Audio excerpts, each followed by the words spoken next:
everyone, and welcome to Playwright, a podcast about creating and sharing new ways to play. My name is Ryan Hamann, also known as H. And I'm Ryan Quintal, also known as Q. Well, just today, as of the time of recording, you can use this to kind of timestamp the podcast. NVIDIA had a big show of all of their new graphics cards with their ray tracing technology, and it's all very new and all very exciting. Although, you know, as video game progress, each new technology they add to it, it gets kind of harder and harder to imagine, like, in what way is this going to make video games cooler? Yeah. You know, I watch like comparison videos showing off the new ray tracing stuff, and I'm like, okay, I can kind of see it if I know what I'm looking for. Right. First of all the new graphics cards are like totally exorbitantly expensive. If you've been a console gamer a lot of your life and you're not totally into the realm of PC games, to put it into context here, you build a whole PC, maybe that costs you something in the ballpark of $500 or $600, but then to put one of these graphics cards in it, the sort of middle of the new line, the RTX 2080, $800.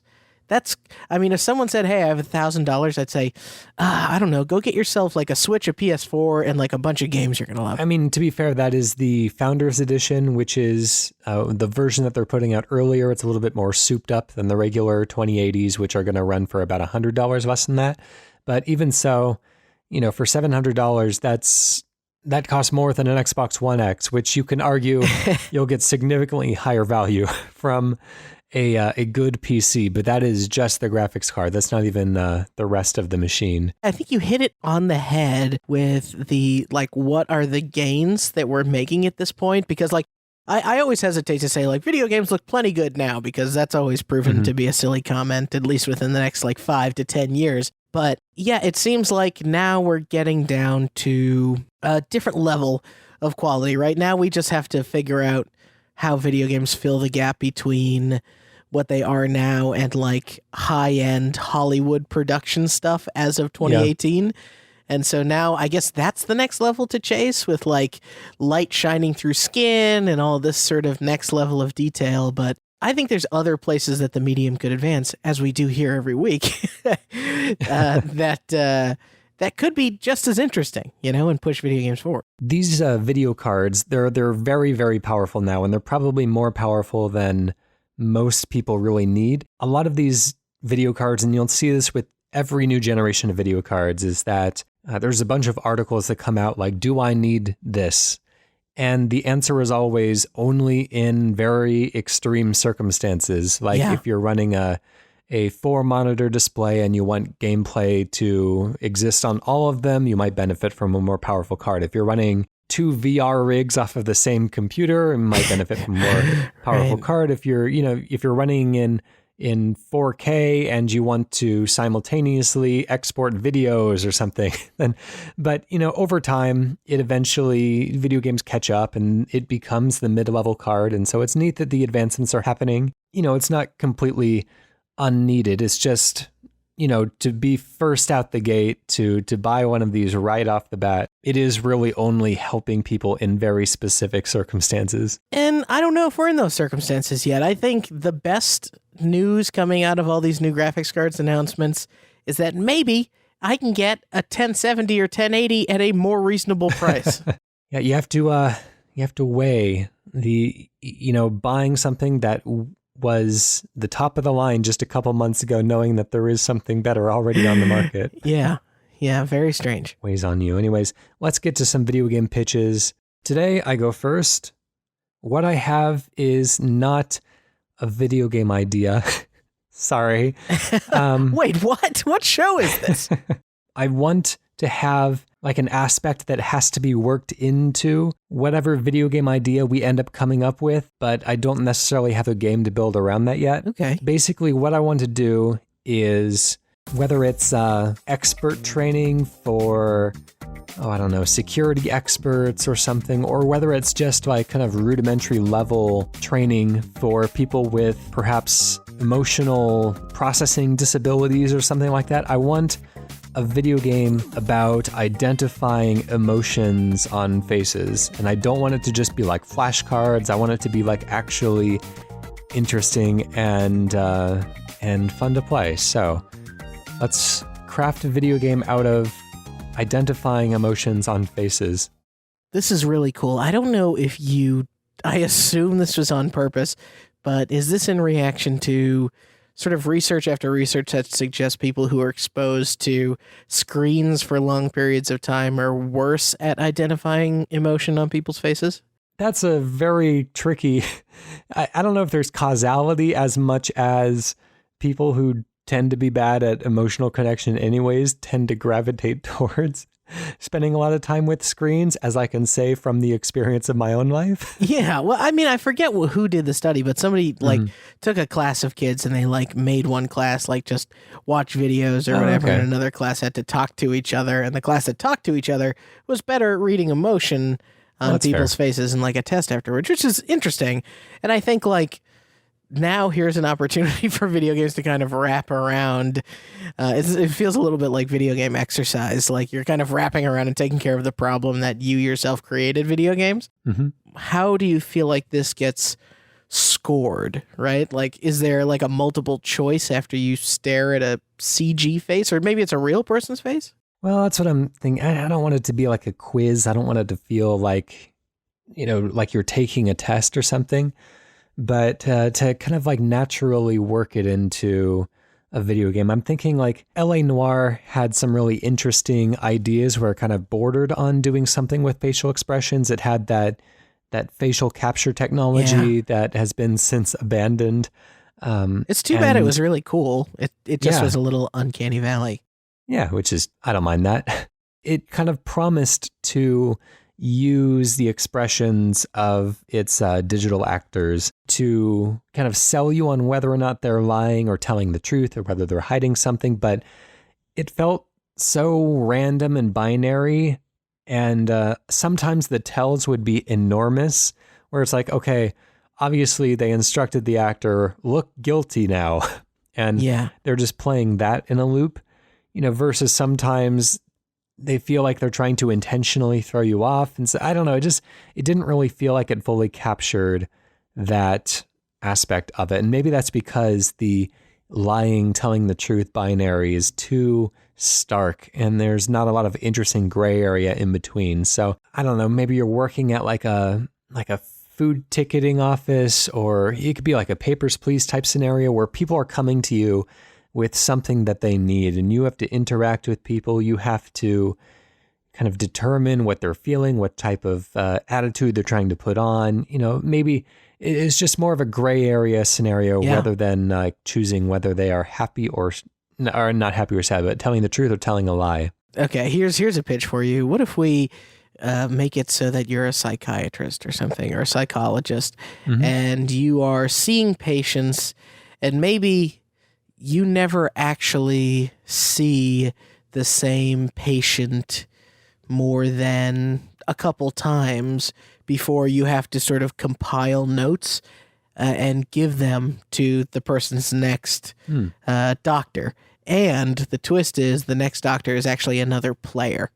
So you have players that are essentially acting as a network of healthcare professionals who are trying to do their best to document these sort of transient patients that they have. It's kind of like a game of telephone in a way, where you make your observations, you pass on notes, the other person reads your notes, and then they make observations of their own. That's interesting. It feels like you would become biased by the notes that you read beforehand, and maybe a little bit more closed off although I guess that's kind of how real life is. So yeah, it could be very honest exploration, but this idea of being a psychologist is interesting. It would be cool to have some sort of a scenario where you encounter people in every mood that they could find themselves in. I know that a lot of people go to psychologists when they are unhappy a lot of the time. There's a lot of people that continue treatment even once they've gotten past the individual struggles that brought them in the first place. But oftentimes it is driven by a need to overcome something, or a sadness or anger or something like that. So it might limit the range of expressions that you see, but maybe we can come up with a scenario where a psychologist would be called in to maybe evaluate people for a workplace, or I don't know, this idea of like hearing people's stories is interesting. Yeah, and especially if like the way you passed on notes to, I guess, ring a bell, be sort of Soulsian in its nature of you had to kind of construct pre-made things. That way you just don't get people writing useless nonsense, hopefully, at each other. Not that that ever stopped Souls players. That's true. So I think like returning to how to score this or how to talk about that. Like I'm seeing this person, I'm interacting with them. Maybe there's like a sort of dialogue tree or something to that effect. That makes sense. If somebody's telling a story and you have points at which you have to kind of make a decision as to what you say next. And so this could be kind of a nice way of like training people to be sensitive in the way they ask questions or to sense aspects of a story that aren't coming through. Right. And it's also like an opportunity to have it be just as much about, I don't know if LA Noire went this deep in it, but just as much about how you respond, right, to the person and what you're saying back to them, because you kind of want to keep them engaged and keep them there and talking. You know, the people at BioWare, they've been working on conversational storytelling for a very long time now. Mm-hmm. And, you know, even Mass Effect, which is a pretty accomplished at doing this exact thing, like still feels a little wonky, and its conversations are not naturalistic by any stretch of the imagination. You know, it just feels like, yeah, how do we expect that we can do it better than BioWare, who have a lot of experience and, I don't know, good ideas and strong technology, a lot of money going into this? You know, what is it that they're missing that we can bring to this? Some of it is like the goals that it's serving, and that comes from, you know, what you do, like what the motivation of you, the player, is. A lot of BioWare games, as much as they're interacting with other characters, they need these non-playable characters as a means to an end. I need a resource, I need an item, I need to, you know, find out a code or get through a doorway. And occasionally with like companions, you do have ambient dialogue, but that stuff feels very story-driven and structured. Whereas this, to me, is almost about you're not exactly sure how to help this person right away, but you know that the answer to helping them is kind of talking them through something.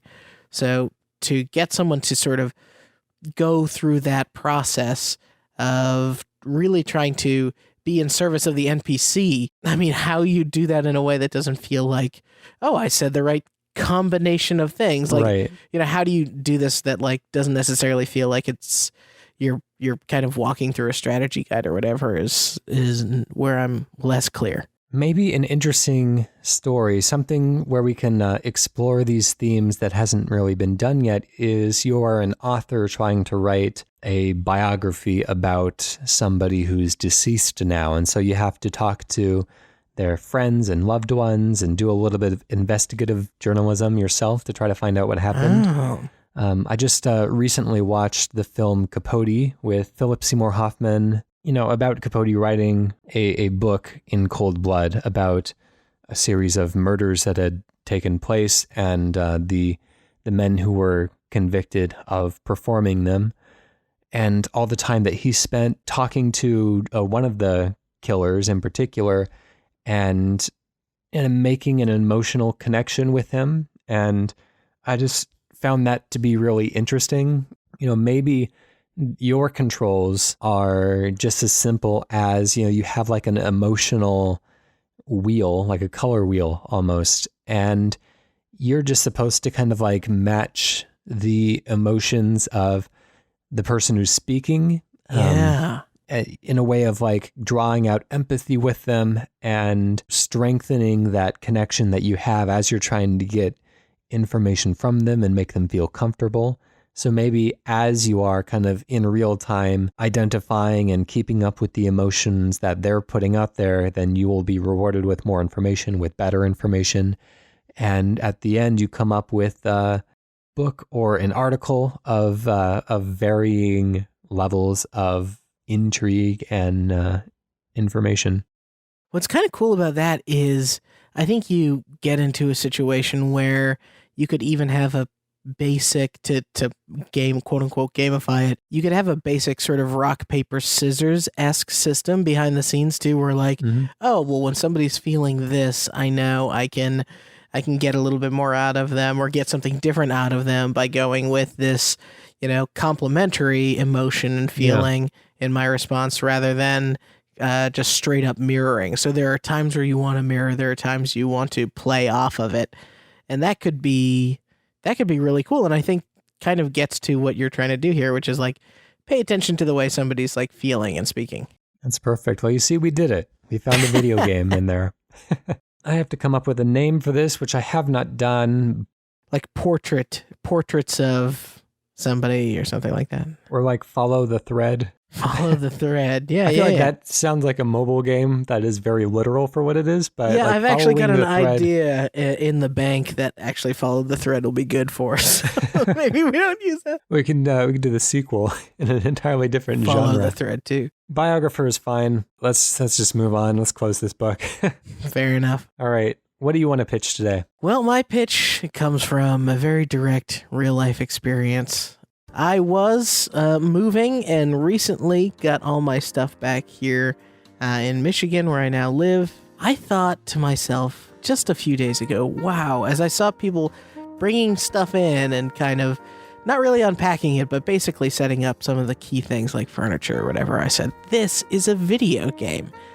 So my game for you this week is maybe it's even a mobile game, but a cross somewhere between Crazy Taxi, where you're kind of driving from place to place, and moving, where you kind of go to somebody's house, you take all their stuff, you have to load it into a truck, maybe a truck of a size you don't get to choose, and you have to sort of rotate all of their objects to get everything to fit in very neatly. And maybe you even choose how to wrap or secure some of those objects, whether you get like a preset number of like packing peanuts and bungee cord and all of this stuff.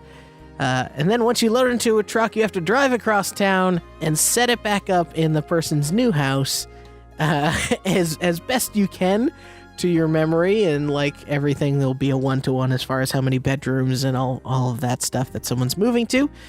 And then you get some sort of tally or score based on how well you packed up, drove, and moved, and how much was broken, and how much you remembered it, and all this crazy stuff. It's a game about moving. I like it. Start the clock there. This reminds me of like that Euro Truck Simulator game that's very popular. Yeah. Yeah, you're just kind of performing a task and you're scored for doing it well.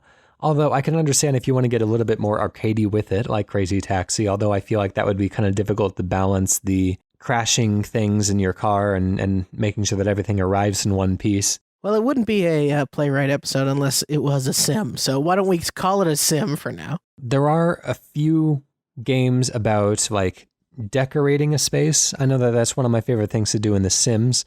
A lot of people just use The Sims as like a home decoration tool and don't even bother with all the lifestyle simulation stuff. And so, is that a part of this as well? Are you trying to like set up this person's home when they get there, or are you just transporting it? Because that's not really the role that a mover would play necessarily. They would kind of be following orders and what the person who lives there wants. Well, what can I say? I am tempted to tap into the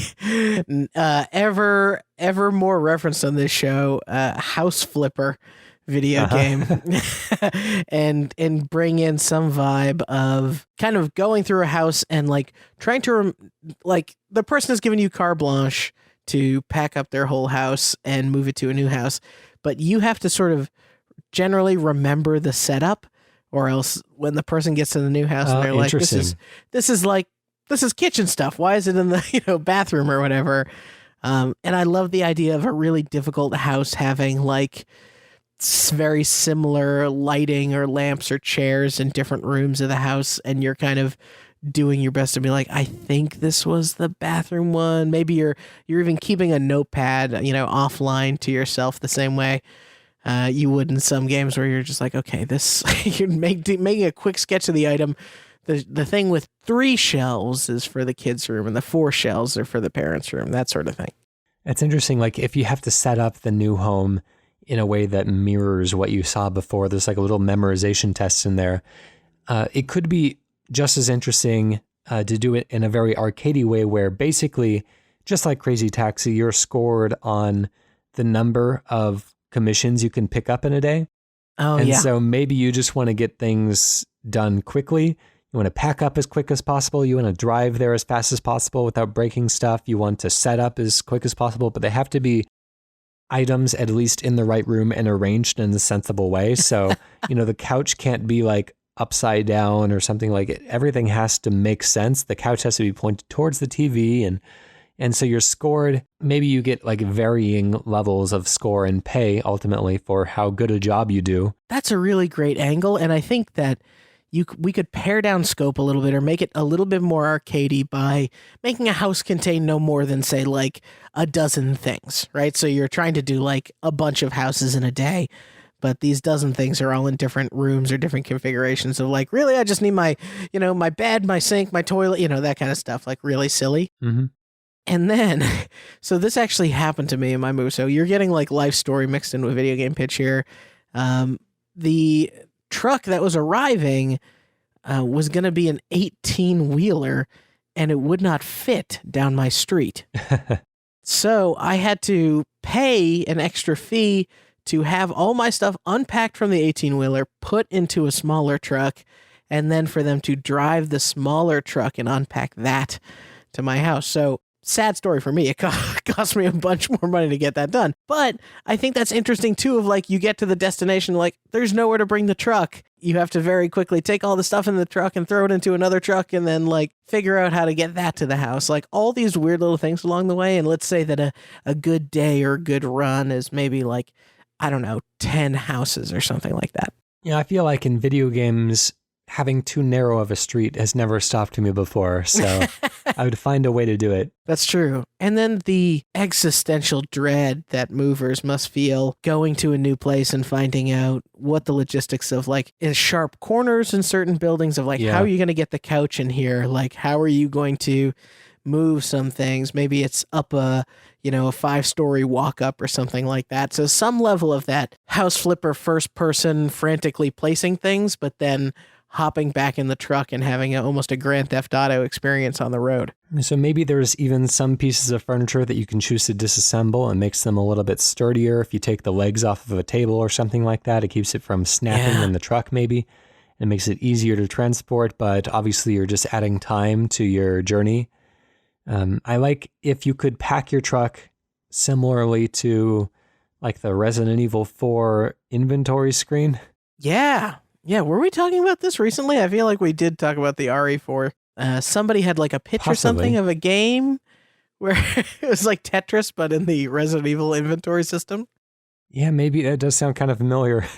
Let's say that it's as simple, like literally as simple as if you're going to choose to sort of pick something up, you can do that, and then it's sort of floating in the air and you can run it down to and outside the house.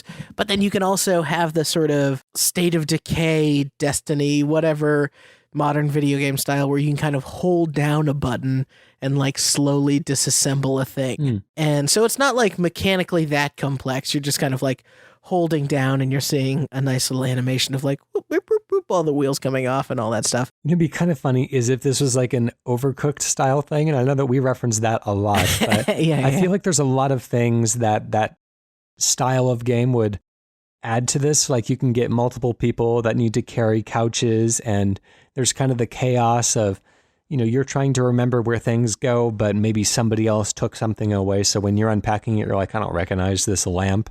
Where is it supposed to be? Yeah, and just the chaos of the physics simulation. That was another aspect that really surprised me watching Movers is like the array of tools that end up becoming involved, where some things are dollies and some things you have to kind of put down and lay flat and they're not on, they're on that sort of cart that kind of moves around but is very flat. And then you have other things that need to be like a TV gets wrapped in a blanket and then put in a box. Like all of these things that seem to have different protocols associated with them.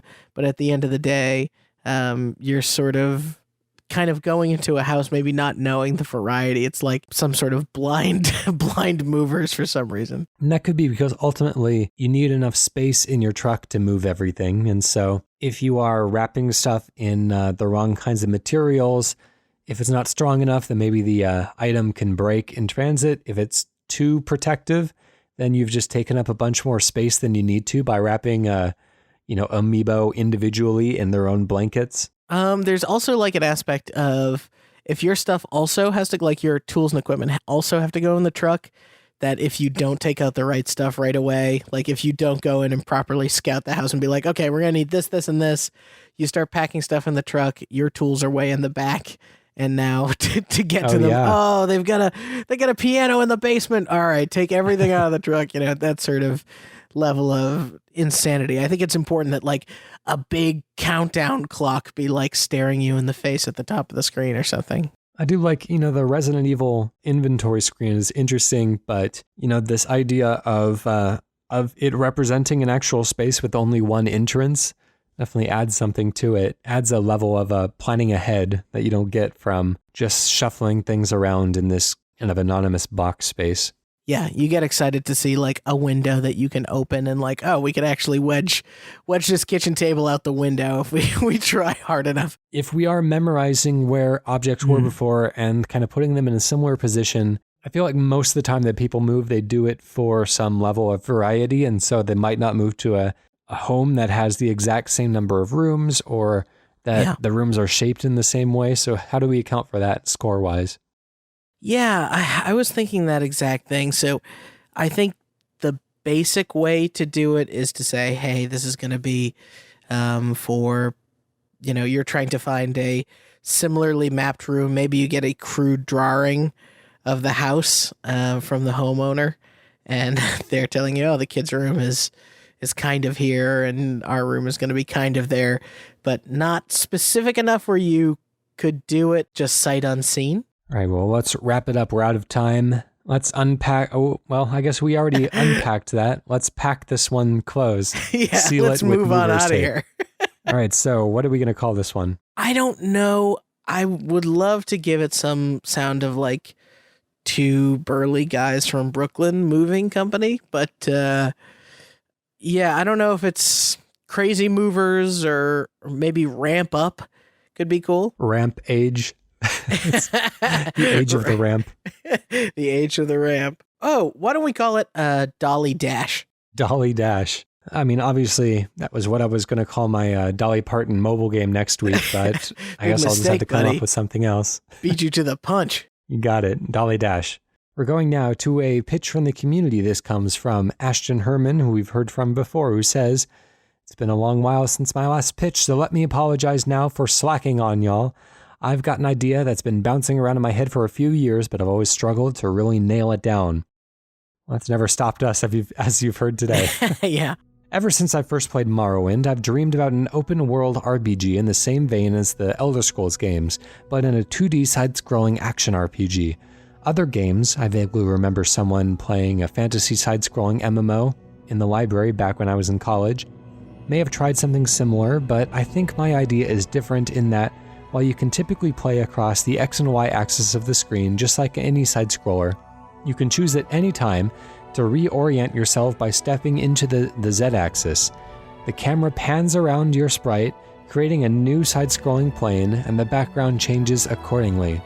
All right, so let's tackle this crazy 2D, 3D Elder Scrolls type RPG. Start the clock.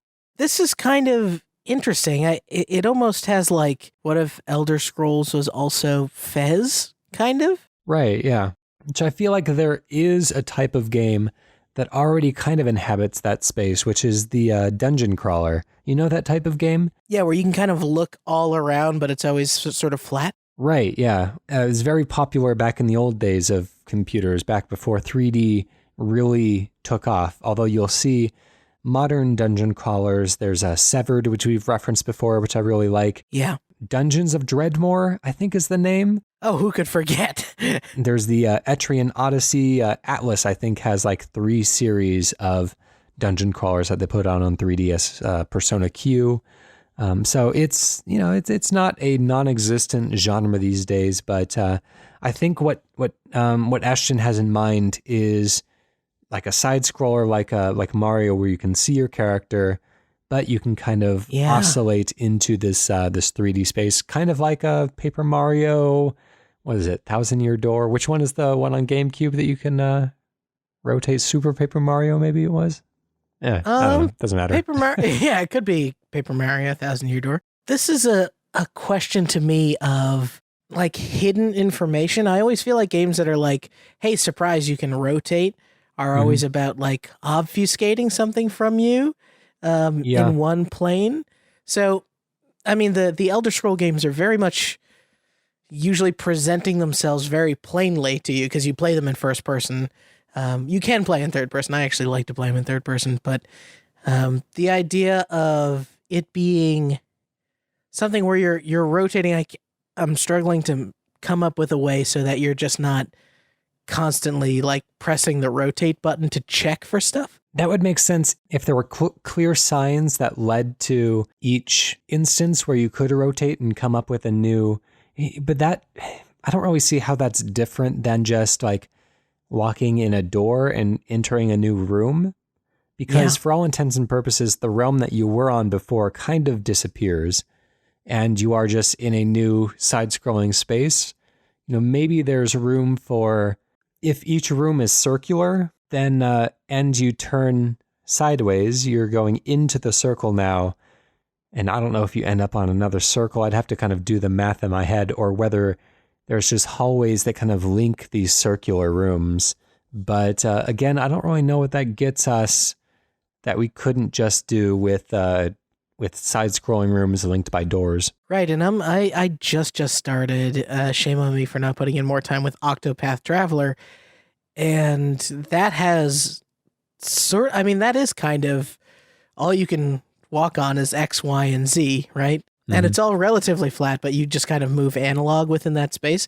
I'm guessing Ashton is talking about a toggle here, but maybe I'm wrong. Maybe there's like, what if there was a very, I guess this just makes it 3D, but I was thinking it's like 2D, very Super Nintendo, Sega style, but then you could actually push back and forward like you get in those like super effects levels or mode 7 sort of levels in a Super Nintendo game, where there actually is depth to be explored in the environment, but the camera only kind of moves and rotates in that angle when you're moving towards or away from it. You get that kind of thing in brawler type games like Streets of Rage or River City Ransom, where there's a little bit of depth that you can explore, but I don't feel like it really adds a ton to that. I feel like to get the most of this, it kind of needs to behave by the logic and rules of a 3D space, but just kind of rendered in 2D segments. So I'm just trying to think of something creative we can do with that.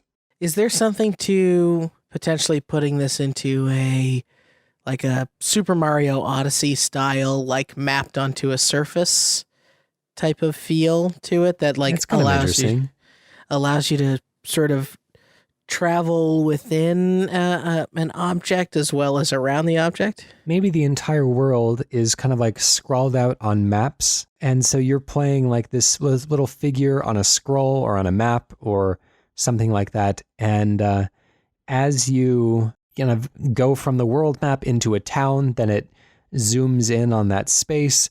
Maybe there's things in the real world that can affect the physical layout of the map that would, maybe it can get burnt and cause a hole, or maybe you can kind of like bend pieces of it together somehow, almost like wormholes in space-time, and get to different places. So you have the 3D world acting upon the 2D world, which Mario Odyssey plays with, definitely.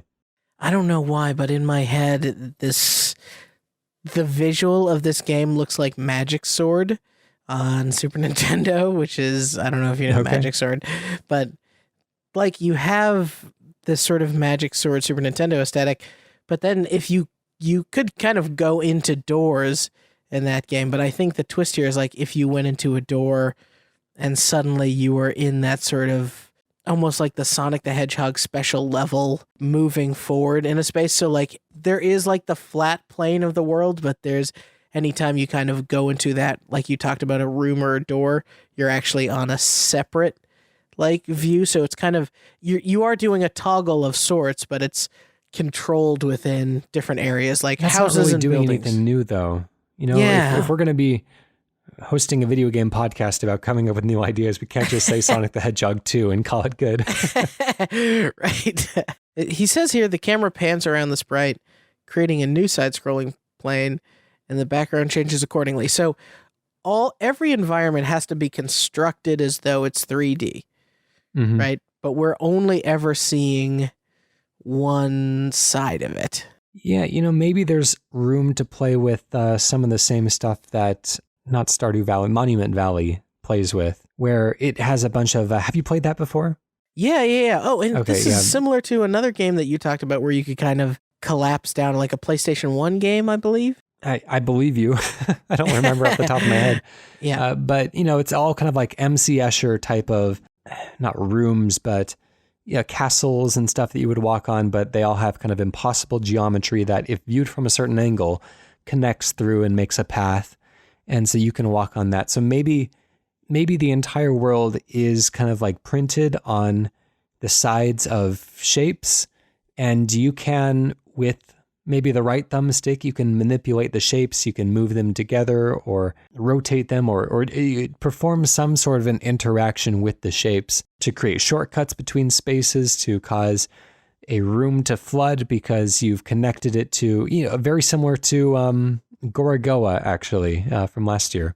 And then I think we could add in the twist of the enemies that spawn. Like so much about 2D side scrollers are like what mix of enemies are being served up on the screen at different moments. And if you have different enemies coming in that potentially all have, say, weak sides, you can kind of find yourself switching planes, being able to wrap around, get behind an enemy, switching planes and like attacking somebody from the side. Maybe the enemies take a second or two delay before they're able to kind of turn and get their shield towards you again.